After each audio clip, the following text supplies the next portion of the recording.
Job లేక ఇబ్బంది పడుతున్నారా? అయితే మెడికల్ కోడింగ్ మీకు మంచి ఆప్షన్. వెంటనే కాల్ చేసి కోర్సులో జాయిన్ అవ్వండి.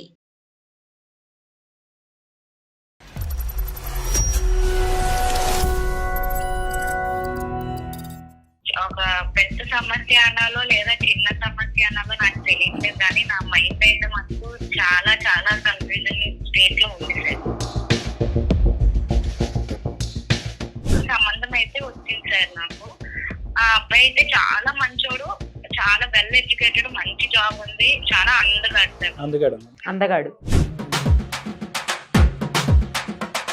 మంచోడు అసలు ఉంటాడా? అంత మంచోడిని వేరే ఆడవాళ్ళు వదులుతారా? మీరేమైనా ఉద్యోగం చేస్తారమ్మా? ఇదే ఫుల్ టైం జాబా? నేనేం జాబ్ చేయను సార్. అది పెద్ద ప్రాబ్లం. నిన్ను వదిలేస్తే బోల్డెన్ సినిమాలు తీసేస్తావమ్మా నువ్వు. 2 years ఆఫ్ జర్నీలో ఒక్కటైనా చూడకూడదు వినకూడదు ఏదన్నా చూసారా, విన్నారా? అయితే ఏమీ లేదు సార్. వైఫ్ అయ్యుండి కూడా నేను ఇలా ఎంత నాకు ఇంత ఆలోచన, ఇంత భయం ఉంటే ఇంక బయట అమ్మాయిలు తన వైపు చూడరు, తనని ఫ్లర్ట్ చేసి తనని వల్ల అమ్మా అందుంచి ఒక పని చేయమ్మా, రేపటి నుంచి చీర కట్టమ్మా. ఒక చీర కట్టి ఒక పెద్ద బొట్టు పెట్టి పంపించు బయటికి. తక్షణ కర్తవ్యంగా నువ్వు చేయవలసింది ఏంటంటే ఏదో ఒక ఉద్యోగం చేయడం. సార్ అయితే ఇప్పుడు నేను వెంటనే మా ఆయన వాళ్ళ హాస్పిటల్ జాయిన్ అయిపోయినా సార్. అప్పుడు ఏంటి నా ముందే ఉంటాను కదా సార్.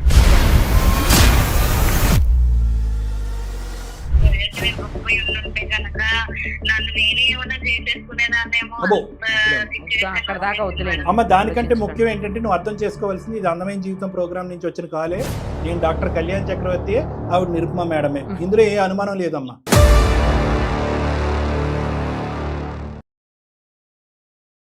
సుమన్ టీవీ అందమైన జీవితం కార్యక్రమానికి స్వాగతం. ప్రస్తుతం మనతో పాటు ఉన్నారు ప్రముఖ సైకియాట్రిస్ట్ డాక్టర్ కళ్యాణ్ చక్రవర్తి గారు.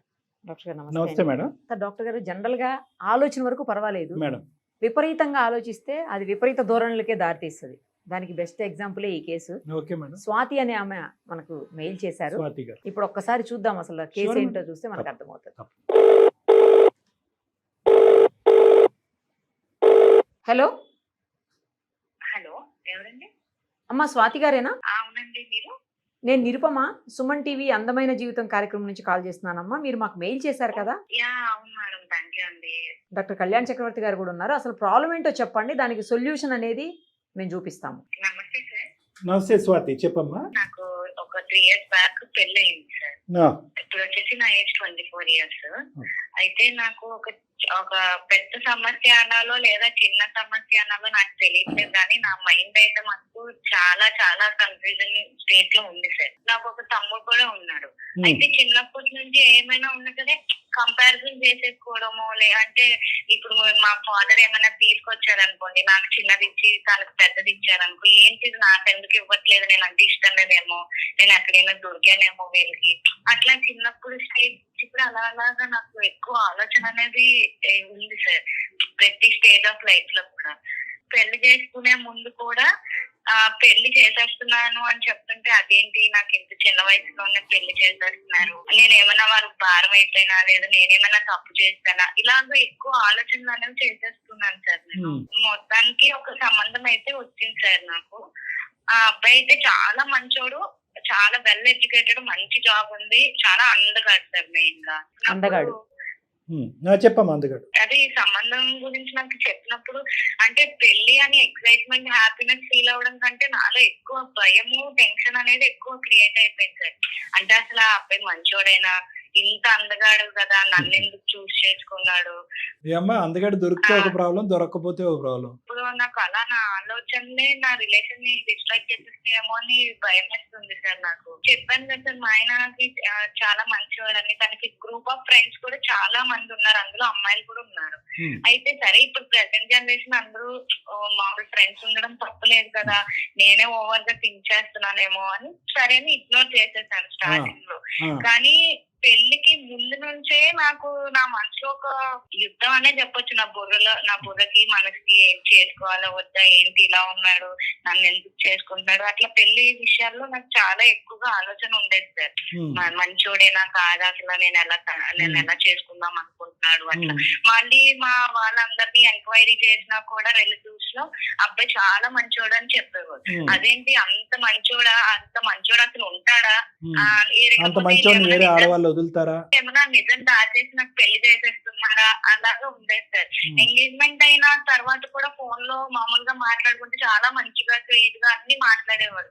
అంతలా మాట్లాడినా కూడా అదేంటి ఎంత స్వీట్ గా మాట్లాడేస్తున్నాడు, లేదా యాక్టింగ్ చేస్తున్నాడు, లేదా నిజంగా నేను అంటే ఇష్టం ఉండే మాట్లాడుతున్నాడా అని అనిపించేది. మీరు ఏమైనా ఉద్యోగం చేస్తారమ్మా? ఇదే ఫుల్ టైం జాబా? నేనేం జాబ్ చేయను సార్. అది పెద్ద ప్రాబ్లం. సరే, పిల్లలు ఉన్నారమ్మా? లేదు సార్, లేరు. అయితే ఇలాగే రిప్లై ఇవ్వకపోయినా సరే నాకేమన్నా నేను మెసేజ్ చేసినా ఫోన్ చేసినా రిప్లై ఇవ్వకపోతే ఇంట్రెస్ట్ తగ్గిపోయిందా నా మీద, అట్లాగేమన్నా అలాగా ఆలోచనలు వెళ్ళిపోయి. మీ హస్బెండ్ ఏం జాబ్ చేస్తాడు స్వాతి గారు? తను సాఫ్ట్వేర్ జాబ్ మేడం. ఒక 5 నిమిషాలు టైం ఇస్తే స్వాతి మేడం ఒకసారి మళ్ళీ ఈమెయిల్స్ అన్ని చెక్ చేస్తారు. ఖచ్చితంగా మీ ఆయన దగ్గర నుంచి ఒకటి ఉండుంటది. ఎందుకంటే ఇక్కడ బాధితుడు నువ్వా అతనా? నిజంగా చిన్న చిన్న డౌట్స్ ఉన్నా కూడా అవి నా మైండ్ ఎందుకో ఎక్కువ ఆలోచనలు అనేది చేసేసి స్టోరీస్ క్రియేట్ చేసిన బ్రెయిన్ లో. ఇక్కడ చిన్న ప్రాబ్లం ఉన్నా కూడా ఫ్యూచర్ మొత్తం ఆలోచన చేసేస్తాను సార్. అంటే ఇప్పుడు అంతా ఓకే, పెళ్లి అయిపోయిన తర్వాత ఎలా ఉంటాడు, గొడవలు అయితే ఏంటి, డైవర్స్ అయితే ఏంటి, అలాగా చివరి వరకు కూడా ఆలోచన అనేది వెళ్ళిపోతుంది సార్. చాలా ఇన్సెక్యూరిటీగా ఉంటున్నది అనమాట నాకు. నిన్ను వదిలేస్తే బోల్డెన్ సినిమాలు తీసేస్తావమ్మా నువ్వు. ఒక్కటైనా మీ ఆయనకి 3 years or 2 years ఆఫ్ జర్నీలో ఒక్కటైనా చూడకూడదు వినకూడదు ఏదన్నా చూసారా, విన్నారా, కనిపించిందా? కొన్ని రోజుల క్రితం నేనేం తనకి కాలేజ్ లో లవ్ స్టోరీస్ ఉండేవి అని విన్నాను సార్. అయితే సరే 10 పాస్ట్ కదా, పాస్ట్ ఇప్పుడు గురించి ఎందుకులే అని నన్ను నేను కన్విన్స్ చేసుకుంటున్నాను. కానీ నా మైండ్ లో మాత్రం అలా డౌట్ అనేది ఉండిపోతుంది సార్. చిన్న చిన్న విషయాలకు కూడా ఎక్కువగా రియాక్ట్ అయిపోతున్నది నాకు. అంటే ఇప్పుడు తను ఎవరైనా ఏదైనా సోషల్ మీడియాలో తను ఎక్కడైనా మెసేజ్ చేసినా, లైక్ చేసినా, అంటే ఈ అమ్మాయి అంటే తనకి ఇష్టమేమో, అంటే ఎప్పుడు ఫోన్ లో బిజీగా ఉంటున్నాడు, చాట్ చేస్తున్నాడు, వేరే వాళ్ళంటే ఇష్టమేమో, నేను అంటే ఇష్టం లేదేమో అని అట్లా అనిపిస్తుంది. అంటే తను నార్మల్ గా బిహేవ్ చేస్తున్నా కూడా నా ముందు ఏమైనా యాక్టింగ్ చేస్తున్నాడేమో అట్లా మంచివాడిలాగా అని, అలా నన్ను ఏమైనా కంపేర్ చేసుకుంటున్నాడా అని. నిజం చెప్పాలంటే సార్ అట్లా ప్రూఫ్ అయితే ఏమీ లేదు సార్. అంటే ముందు నేను తన ఫోన్ చెక్ చేసేదాన్ని, అంటే జస్ట్ క్యూరియాసిటీతో చూసేదాన్ని. కానీ ఇప్పుడు నాకు అదే హ్యాబిట్ అయిపోయి నేను చెక్ చేసుకుంటున్నా కూడా నాకు ఎక్కడ ఏమి తప్పుగా దొరకలేదు సార్. దొరకలేదు పాప. మాకు ఇందాకటి నుంచి ఇది అయిపోతుంది. మాకు అతని పరిస్థితి చెప్పమ్మా. అతని పరిస్థితి చెప్పట్లేదు. నేను ఓవర్ థింకింగ్ నా పరిస్థితి అంటున్నావు, కానీ ఉక్కిరి బిక్కిరి వాతావరణంలో అతను అసలు ఎలా సర్వైవ్ అయ్యాడు? 2 years పాపం. తను అడగాలన్నా కూడా భయం వేస్తుంది. అడిగేవమ్మా? అడగలేదా? లేదు సార్, నేను అడగలేదు. మళ్ళీ అడిగితే అదొక తలనొప్పి సార్. అంటే నన్ను తప్పు అనుకుంటాడేమో, నన్ను అనుమానిస్తున్నావా అంటాడేమో అని అలా కూడా. ఈ 2 years బట్టి ఈ 2 years బట్టి నీకు వచ్చే ఈ ఆలోచనలు ప్రశ్న రూపం దాల్చి అతన్ని అయితే ప్రశ్నించలేదు ఇప్పుడు వరకు మీరు? లేదు సార్, ఏమైనా దీని వల్లే రోజు అంటే ముందు ఏదైనా కూడా తను ఎక్స్ప్లెయిన్ చేసేవాడు. ఏం లేదు, అట్లా ఏం కాదు, నేను ఎవరితో లేను అని అట్లా ఏమైనా సిచ్యువేషన్ వచ్చినప్పుడు అలా చెప్పేవాడు. కానీ ఇప్పుడు ఈ మధ్యన ఏమైందంటే సార్ అట్లా చెప్పడం కూడా మానేసారు సార్. ప్రతి విషయం నాకు ఎక్స్ప్లెయిన్ చేసేవాడు ముందు. కానీ ఇప్పుడేమో నువ్వు చెప్పినా నమ్మవు అని సైలెంట్ అయిపోతున్నాడు. ముందు మంచిగా టైం స్పెండ్ చేసేవాడు, ఇప్పుడేమో కొంచెం డిస్టెన్స్ చేస్తున్నాడు. ఇలా చేస్తుంటే నాకు ఇంకా ఎక్కువ ఆలోచన అయిపోయి సేమ్ సైకిల్ రిపీట్ అవుతుంది సార్. అదే ఇప్పుడు వరకు అతను ఒక క్లారిటీ ఇస్తే నీకు కొద్దిగా ఒక ఫీల్ గుడ్ ఎఫెక్ట్ ఉండేది. ఇప్పుడు క్లారిటీ ఇవ్వట్లేదు కాబట్టి నువ్వు ఫిక్స్ అయిపోయావా ఖచ్చితంగా అతను మనిషి ఎక్కడ మనసు ఎక్కడో అని? అదే సార్, అదే నాకు ఏం తెలియదు. అంటే తను చెప్పినప్పుడు తను చెప్పేది వినేదాన్ని, ఓకే ఓకే అనేదాన్ని, కానీ అది నా మైండ్ యాక్సెప్ట్ చేసేది కాదు సార్. నమ్మడానికి అవ్వట్లేదు సార్. అది ఇలాగే సేమ్ రిపీట్ అవుతుంది సార్. అందుకే పిల్లలు కూడా ఇప్పటి వరకు వద్దడానికి కూడా కారణం నేనే సార్. స్వాతి గారు, ఈ ప్రాబ్లం కి మీకు టెంపరరీ సొల్యూషన్ కావాలా, పర్మనెంట్ సొల్యూషన్ కావాలా? నాకు పర్మనెంట్ సొల్యూషన్ కావాలి సార్. ఎందుకంటే చిన్నప్పటి నాకు ఈ ఓవర్ థింకింగ్ వల్ల నేను చాలా రిలేషన్స్ కూడా పోగొట్టుకున్నాను, ఫ్రెండ్స్ లో కానివ్వండి అట్లాగా. టెంపరరీ సొల్యూషన్ కావాలి అంటే మీ ఆయనతో కూడా మాట్లాడిపించి, ఏమండి ఇదివరకు ఏదైతే క్లారిటీ ఇచ్చేవారో ఆ క్లారిటీ మళ్ళీ ఇస్తూ ఉండండి, జీవితాంతం ఇదే మీ జాబ్ అని చెప్పాలి. అది టెంపరరీ సొల్యూషన్. పర్మనెంట్ సొల్యూషన్ అంటే కనుక అసలు నువ్వు మాతో ఫోన్ చేసినట్టు కానీ మాట్లాడినట్టు కానీ మేము ఫైనల్గా నీ నెగిటివ్ థాట్ నీ ఆలోచన శైలిని ఎలా కడిగావు అన్నది అతనితో డిస్కస్ చేయవలసిన అవసరం లేదు. అది పర్మనెంట్ సొల్యూషన్. ఇక్కడ ప్రాబ్లం ఒక వ్యక్తిది, అది నీది అంతే. ఎందుకంటే కనుక 1కి 10 సార్లు మా ఆయన దేవుడు బంగారం నువ్వే అనేసావు. సో మీ ఆయనకి ఈరోజు కొత్తగా సర్టిఫికెట్ ఇవ్వక్కర్లేదు. ఎటొచ్చి నీ కళ్ళెదురుగుంట కనిపించేటటువంటి నిజం ఎంత గొప్పగా అనిపిస్తుంది అనేది ప్రపంచం అందరికీ కనిపిస్తుంది, నీకు తప్ప. ఎందుకు? నీకు తెలుసు ఇది నిజమని నీకు తెలుసు. కానీ నీకు నిజం ఒక పక్కన పెడితే నిజంతో పాటు 2 రెట్లు ఉండేటటువంటి ఒక అభద్రత, అనుమానం ఉంది. ఎటొచ్చి ఈ అనుమానం పెనుభూతం అయ్యి మీ ఆయన్ని వెంటాడకపోవటం అనేటటువంటిది చిన్న సంతోషకరమైనటువంటి అంశం. లేదంటే ఈరోజు ఆమె ఇదవుతుంది అతను ఆవిడ అదొకటే మేడం. లేదంటే అతను ఫోన్ చేసి మనకు చెప్పి ఉండేవాడు, మా ఆవిడ చంపేస్తుందంటే అనుమానం పక్షి మా ఆవిడ అని చెప్పి అతను డైవోర్స్ కావాలని. సో ఈరోజు ఒక మంచి ఉంది అంటే కనుక ఇప్పటి వరకు ఈ విషయాన్ని నువ్వు కడుపులో పెట్టుకుని మీ హస్బెండ్ని ఇన్వాల్వ్ చేయకుండా అతను సంజాయిషి చెప్పినంతకాలం అది జాగ్రత్తగా విని ఇప్పుడు చెప్పపోయేటప్పటికి మా దగ్గర రావటం అనేది ఒక్కటే ఒక గొప్ప విషయం. అందగాడైన మా ఆయనకి నేనే ఇంతలాగా సొంత వైఫ్ అయ్యుండి కూడా నేను ఇలా నాకు ఇంత ఆలోచన, ఇంత భయం ఉంటే ఇంక బయట అమ్మాయిలు తన వైపు చూడరు, తన్ని ఇది చేయాలి, ఫ్లర్ట్ చేసి తన్ని వల్ల అందుంచి ఒక పని చేయ, మరి రేపటి నుంచి చీర కట్టమ్మా, ఒక చీర కట్టి ఒక పెద్ద బొట్టు పెట్టి పంపించు బయటికి. ఏమ్మా ఏమన్నా అర్థం ఉందమ్మా? అందగాడు దొరికితే ఒక ప్రాబ్లం, దొరకపోతే తనుకుని వెళ్ళిపోతారు అనేది. దాని నుంచి బయట అనేది పడలేకపోతున్నాను సార్. మెడిటేషన్ అన్ని కూడా ట్రై చేశాను సార్, అయినా సరే నాకు మైండ్ కంట్రోల్ అవుతలేదు. నువ్వు నిజంగా నేనే ప్రాబ్లం అండి, నాదే ప్రాబ్లము, నా ప్రాబ్లంకి ఒక సొల్యూషన్ చెప్పండి, మా హస్బెండ్ అందంగా ఉండటం తప్ప మంచోడు అవటం తప్ప ఇంకో తప్ప ఏమీ చేయలేదని నువ్వు అంటున్నావు కాబట్టి ఈ ప్రాబ్లం నీదే, సొల్యూషన్ కూడా నీకే చెప్తున్నానమ్మా. మీ హస్బెండ్ ఇన్వాల్వ్ చేయటం, కాల్ చేయవలసినటువంటి అవసరం కూడా లేదు. ఎందుకంటే ఇది ఒక టైప్ ఆఫ్ ఓసిడి అమ్మ. చాలా మంది అంటూ ఉంటారు మేడం, ఓసిడి అంటే కడుక్కోవటం, తుడుచుకోవటం అనుకుంటారు. కానీ ఓసిడి అంటే కనుక అబ్సెసివ్ కంపల్సివ్ డిసార్డర్. అంటే ఇదేదో భయంకరమైన పిచ్చి కాదు. ఒకే ఆలోచన ఎంత ఆపుకోవాలనుకున్నా కూడా పదే పదే వచ్చి భయంకరంగా ఇబ్బంది పెడుతూ, ఎన్ని ఆధారాలు కనిపించినా వ్యతిరేకంగా మీ ఆలోచనకి అనుమానంకి ఎన్ని ఆధారాలు కనిపించినా ఏదో తాత్కాలికంగా ఆలోచన చల్లబడుతుంది, కానీ మళ్ళీ ఒక ప్రశ్న, ఒక అనుమానం అనేటటువంటిది మళ్ళీ పెంపొందించడం, మళ్ళీ మనసులోకి రావటం అనేది జరుగుతూ ఉంటుంది. సో కాన్స్టెంట్గా ఏంటంటే వాళ్ళ కళ్ళెదురుగుంటే అంతా మంచిగానే ఉంది అనే భావం వచ్చినా కూడా ఇంకొక పక్క నుంచి ఏమో ఏమో ఏమో ఏమో అనేటటువంటి ఫీలింగ్ వస్తూ ఉంటుంది. ఇది అంటే ఒకే ఆలోచన పదే పదే ఒకే నెగిటివ్. చాలా సందర్భాల్లో ఏంటంటే కొంతమందికి భర్తకు సంబంధించిన అనుమానాలు, ఆలోచనలు వచ్చినాయి కాబట్టి ఈ మాత్రం ఉన్న ఈమెయిల్ పంపించి మాకు ఫోన్ చేస్తాం. యూజువల్గా ఏంటంటే చాలా మంది పాపం ఓసిడితో బాధపడేటటువంటి ఈ వ్యాధిగ్రస్తులైనటువంటి వాళ్ళు రకరకాల ఇంకా చాలా అసభ్యకరంగా, అసహ్యంగా ఉండేటటువంటి ఆలోచనలు కూడా వస్తూ ఉంటాయి మేడం. సభ్య సమాజంతో కానీ, స్నేహితులతో కానీ, కుటుంబ సభ్యులతో కూడా చెప్పుకోలేనటువంటి పరిస్థితి, అటువంటి ఆలోచనలు వస్తాయి. వస్తుంటారా సార్ పేషెంట్?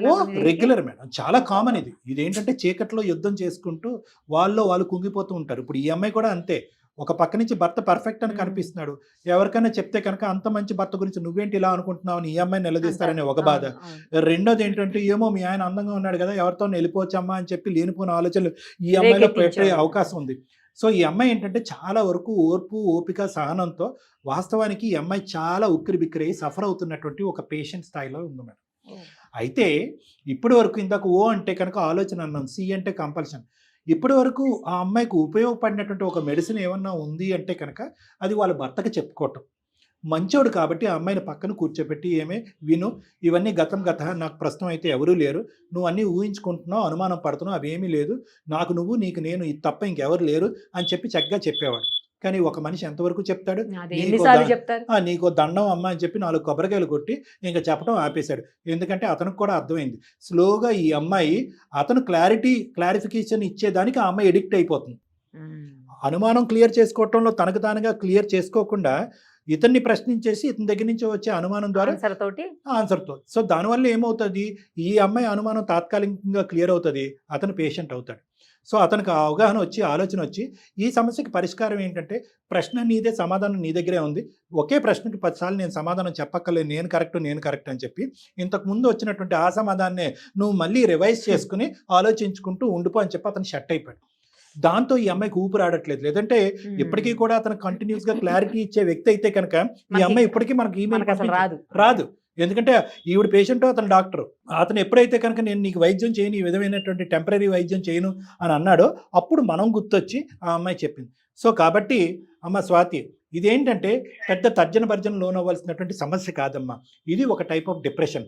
ఆ డిప్రెషన్కి ఇంకా స్పెసిఫిక్గా పేరు చెప్పండి డాక్టర్ గారు అంటే నెగిటివ్ థింకింగ్, ఇంకా స్పెసిఫిక్గా చెప్పండి అంటే ఓవర్ థింకింగ్, ఇంకా స్పెసిఫిక్గా చెప్పండి అంటే OCD. ఇది ఒక మానసిక వ్యాధి. దీనికి అద్భుతమైనటువంటి పరిష్కార మార్గాలు ఉన్నాయి. కాబట్టి నువ్వు చేయవలసింది ఏంటంటే, నువ్వు ఒక టైము ఒక సందర్భం తీసుకుని నా అపాయింట్మెంట్ తీసుకుంటే తాత్కాలికంగా కౌన్సిలింగ్ చేస్తాం. ఒకప్పుడు కౌన్సిలింగ్ వర్కౌట్ అవ్వకపోతే ట్రీట్మెంట్ పెట్టుకుంటాం. వెంటనే ఆలోచనలకు ఒక బ్రేక్ అనేది పడుతూ ఉంటాయి. ఎందుకు అంటే కనుక, సార్ నాకు మీరు ఏదో ఒక సొల్యూషన్ చెప్పేసి ఈ కాల్లోనే నాకు చెప్పండి అంటే కనుక నిజంగా నువ్వు బాధపడటానికి ఒక ఆవగింజంత వాస్తవమైనటువంటిది ఉంటే కనుక ఈరోజు నేను చెప్పుండేవాడిని. అవునమ్మా అతను అలా ఆలోచించాడు, ఏదో ఒకసారి ఆలోచించాడు, తర్వాత ఆలోచించలేదు కదా అని చెప్పాను. కానీ ఇక్కడ ఏంటంటే, ఇక్కడ వాస్తవం ఫ్యాక్ట్స్ అంటూ ఏమీ లేవు. ఏదైనా ఫ్యాక్ట్ ఉంది అంటే కనుక నీలో పెరిగిపోతున్నటువంటి అభద్రత. ఎక్కడి నుంచి వచ్చింది అభద్రత అంటే కనుక, ముందు నుంచే పెళ్ళికి ముందే అరే మగవాళ్ళు అటు వెళ్ళిపోతారు ఇటు వెళ్ళిపోతారు, మనం కట్టుదిట్టంగా ఉంచాలి, జాగ్రత్తగా కనిపెట్టుకుని ఉంచాలి, ఈజీగా వదిలేస్తే కనుక అటు ఇటు పారిపోతారు అనేటటువంటిది పెద్దవాళ్ళు వీళ్ళు వాళ్ళు కొంతమంది అంటూ ఉంటారు. ఆ మాటలు కాస్త పెళ్లికి ముందే మీలాంటి ఆడవాళ్ళు సున్నితమైన మనస్తత్వం ఉండేటటువంటి వాళ్ళు లోపల పెట్టేసుకుంటారు. పెట్టేసుకుని ఇంకా పని పాట అన్నీ వదిలేసి, ఇందాక నేను అన్నాను అమ్మ నీకు ఏ జాబు లేదా ఉద్యోగం లేదా, నీ తక్షణ కర్తవ్యంగా నువ్వు చేయవలసింది ఏంటంటే, ఒకటి నా దగ్గరికి కానీ లేదంటే నీ దగ్గరలో ఉన్న సైకియాట్రిస్ట్ ఎవరి దగ్గరికన్నా వెళ్ళి కౌన్సిలింగ్ ట్రీట్మెంట్ తీసుకోవటం. రెండోది తక్షణ కర్తవ్యంగా ఏదో ఒక ఉద్యోగం చేయటం. Empty mind is a devils workshop అంటారు. ఖాళీగా ఉండే ఒక మనసు దెయ్యాల కొంప అంటారు. సో నీకేంటంటే వేరే ఆలోచన లేకుండా కాన్స్టెంట్గా ఫుల్ టైం జాబు, భర్తను కాపాడుకోవాలి, భర్తను ప్రొటెక్ట్ చేసుకోవాలి, భర్త అందాన్ని కాపాడుకోవాలి, వేరే ఆడవాళ్ళు నా భర్తకు దగ్గర రాకుండా చూసుకోవాలనే కాన్సెప్ట్లోనే నువ్వు బతికేస్తున్నావు. మీ హస్బెండ్కి చిరాకు వచ్చి కోపం వచ్చి తిట్టి ఇంకో విధంగా మాట్లాడక ముందే నువ్వు నా ట్రీట్మెంట్కో లేదంటే వేరే సైకియాట్రిస్ట్ ట్రీట్మెంట్కో వెళ్ళాలి అనేది నా విజ్ఞప్తి అమ్మ. ఎందుకంటే ఏ మనిషి కన్నా సహనానికి ఒక హద్దు ఉంటుంది. అది దాటితే కనుక అతను చిరాకు పట్టడం మొదలు పెడతాడు. మీ ఇద్దరి మధ్యన ఉండే ప్రేమ ఆప్యాయతలు కాస్త కనుమరుగవటానికి అవకాశం, బంధం కూడా బ్రేక్ అయిపోద్ది. సార్ అయితే ఇప్పుడు నేను వెంటనే మా ఆయన వాళ్ళ ఆఫీస్ లో జాయిన్ అయిపోయినా సార్, అప్పుడైతే నా ముందే ఉంటారు కదా సార్. ఏంటమ్మా వర్క్ ఫ్రమ్ హోమ్? ఆయన వాళ్ళ ఆఫీస్ లో జాయిన్ అయిపోయినా అప్పుడైతే నా కళ్ళ ముందే ఉంటాడు కదా అంటుంది. అమ్మా ఇటువంటి పరిష్కారాలు చెప్పడానికి కాదమ్మా. మీ ఆయన ఆఫీస్లో నువ్వు జాయిన్ అయినా ఎక్కడున్నా at the end of the day అతని చుట్టుపక్కల ఆడవాళ్ళు ఉన్నంతసేపు నీ ఆలోచన ఎలాగే ఉంటుంది. అది సమస్యకి పరిష్కారం కాదు. సమస్యకి పరిష్కారం ఏదైనా ఉంటే కనుక నీ ఆలోచన శైలి, నీ వ్యక్తిత్వాన్ని, నీ మనస్తత్వాన్ని ఎలా మార్చాలి అనేది పర్మనెంట్ సొల్యూషన్. ఉద్యోగం జాయిన్ అవ్వమన్నానే కానీ మీ ఆయన ఆఫీస్లోనే జాయిన్ అవ్వు, అతను టేబుల్ మీద వెళ్ళి కూర్చో, అతను కుర్చీలో కూర్చుంటాడని నేను చెప్పలేదమ్మా. అది సొల్యూషన్ కాదు. దయచేసి ఆ ఆలోచన విరమించుకో. మాకే హాస్యాస్పదంగా నవ్వుగా ఉంది. పర్మనెంట్ సొల్యూషన్ వెతకడానికి మా యొక్క సహకారం కావాలంటే ఖచ్చితంగా మేము హెల్ప్ చేస్తాం. మీ దగ్గరికి నేను ఒక్కదాన్ని రావాలా సార్, లేదా మా ఆయన్ని కూడా తీసుకుని రావాలా సార్? అంటే ఇప్పుడు నేను కూడా ఉద్యోగం జాయిన్ అయ్యాను అనుకో, ఆయన కూడా నాకులాగే ఆలోచనలు వచ్చేస్తే అప్పుడు ఇద్దరికి ఎక్కువ ఆలోచనలు మొత్తానికి డిస్టర్బ్ అయిపోతుంది. అమ్మో నీకు ఒక ఓవర్ థింకింగ్ ఒక ప్రాబ్లం ఉందనుకున్నానే కానీ 2 ప్రాబ్లమ్స్ ఉన్నాయమ్మా నీకు. అస్సలు మీ ఆయన్ని తీసుకురావాల్సినటువంటి అవసరం లేదు. ఎందుకంటే ఇలాంటి నిజాలు, ఇలాంటి పిచ్చి మాటలు విని అతను పిచ్చోడు అయిపోతాడు. నేను అనేది ఏంటంటే, అతనికి నా నోటు ద్వారా కానీ ఎవరి నోటు ద్వారా కానీ నువ్వు ఇంత అడ్డదిడ్డంగా ఆలోచిస్తున్నావు అని తెలియటం అనేటువంటి అనవసరం. నీ మీద ఉండే గౌరవం పోతుంది. ఇది చాలా సింపుల్ లాజిక్. నా దగ్గరికే అక్కర్లేదు. మీ దగ్గరలో ఉండేటటువంటి సైకియాట్రిస్ట్ ఎవరి దగ్గరికన్నా వెళ్ళండి. కరెక్ట్గా ఒక 15 ఒక నెల రోజులకు సంబంధించినటువంటి ట్రీట్మెంట్ అది అయిపోతే కనుక నువ్వు ఫ్రీ, అతను ఫ్రీ. 1 month లో అయిపోతుంది. అయిపోద్ది మేడం, మాక్సిమం అయిపోతుంది. ఉంటే కొద్దిగా ఏదైనా ఉంటే ఉండొచ్చు కానీ మాక్సిమం అయితే క్లియర్ అవుతుంది. ఇప్పుడు చూడండి, ఈ అమ్మాయి ఒక అనుమానం నుంచి ఇంకో అనుమానం. అతను కాదు, నేను ఆఫీస్ లో జాయిన్ అవుతే నేను ఎలా మారిపోతాను, ఈమె అయిపోయిందేమో వాళ్ళు ఆయన అనుకుంటాడా? Okay whatever it is నువ్వు ఒక్కదానివే రా అమ్మా. అర్థమైందా? మీ ఆయనగారు అక్కర్లేదు. ఇది చాలా ఈజీగా క్లియర్ అయిపోయేటటువంటి సమస్య. థ్యాంక్ యూ సో మచ్ అండి. నాకు డాక్టర్ ఇప్పుడు సొల్యూషన్ ఇవ్వకపోయి ఉంటే కనుక నన్ను నేనే ఏమైనా చేసేసుకునేదాన్నేమో. అమ్మ దానికంటే ముఖ్యం ఏంటంటే నువ్వు అర్థం చేసుకోవాల్సింది, ఇది అందమైన జీవితం ప్రోగ్రామ్ నుంచి వచ్చిన కాలే. నేను డాక్టర్ కళ్యాణ్ చక్రవర్తి, ఆవిడ నిరుపమ మేడమే. ఇందులో ఏ అనుమానం లేదమ్మా. Thank you sir, thank you so much. నేను వస్తాను సార్. బాయ్ అమ్మ. Thank you. మరి చూసారు మేడం? మామూలు అనుమానం కాదు మరి సార్ మరి అసలు. అందు గురించి అది కూడా క్లారిటీ ఇచ్చేసాం. అసలు చూడండి, ఫస్ట్ ఏమో హస్బెండ్ మీద అనుమానం, ఆ తర్వాత ఏమో మళ్ళీ హస్బెండ్ అలా అనుకుంటాడేమో తన గురించి. అనుకుంటాడేమో అని అనుమానం, ఇంకొకటేమో అంటే మళ్ళీ ఆవిడలాగే అక్కడికి- పచ్చకామర్లకు వచ్చాడు, అందరికీ పచ్చగా. సో తను ఎలా ఆలోచిస్తుందో రేపు పొద్దున భర్త ఆయన కూడా- ఆఫీస్ లోనే జాయిన్ అయిపోద్దంట వెళ్ళి. పాపలేండి మేడం. అంటే అమ్మాయి తెలియని తనం, ఎవరికి చెప్పుకోలేనటువంటి ఒక విచిత్ర మళ్ళీ అది సరిపోదని మళ్ళీ ఈమె జాయిన్ అయితే వాళ్ళ హస్బెండ్ టీమ్ లాగా డౌట్ వస్తుందేమో అదొక డౌట్. అన్ని అన్ని డౌట్స్. డౌట్లే సార్, మొత్తం లైఫ్ అంతా డౌట్లతోటే ఉన్నట్టుంది. ఈ అమ్మాయి ముందు పుట్టిన తర్వాత డౌట్ డౌట్ పుట్టి తర్వాత ఈ అమ్మాయి వెనకాల పుట్టింది సార్, మామూలు డౌట్లు కాదు. అంటే ఆలోచన చూడండి, అంటే ఆమెకు అవసరం లేని ఆలోచన, ఖాళీగా ఉంటే మైండ్ ఎటేటేటో ఆలోచిస్తాను. చేస్తూ వర్క్ మీరు అన్నట్టు ఆ అమ్మాయి కనుక ఏదైనా జాబ్ లో జాయిన్ అయితే కొంతవరకు ఫస్ట్ అసలు చాలా బయటకు better, వద్దాము చాలా సార్, బెటర్, కదా. చాలా బెటర్ అవుతుంది మేడం. తర్వాత ట్రీట్మెంట్ రెండు ఎందుకంటే రెండు కలిపితే విధాలుగా మేడం. ఒకటి వర్క్ ఉంటే వర్క్ పరమైనటువంటి ఆలోచన, yes. రెండోది ఏంటంటే తను తోటి ఉద్యోగస్తులు కానీ తను మ్మ్. చూసే వాళ్ళు అసలు అవును. ఎలా ప్రవర్తిస్తున్నారు, ఎంత ఆ, బ్రాడ్ అది మైండ్, కూడా అర్థమవుతుంది. స్త్రీ జాతి ఏ స్థాయిలో ఎదుగుతుంది, నువ్వు Perfect ఎక్కడ sir. ఆగిపోవు, Perfect. ఇలాంటివన్నీ వచ్చేటప్పటికి ఆవిడకంటూ ఒక రియలైజేషన్ వచ్చి ఇందులోంచి బయటపడదు. పోన్లేండి సార్, వాళ్ళు హ్యాపీగా ఉంటే మనకు అంతే కాదు. Thank you sir, thank you so much.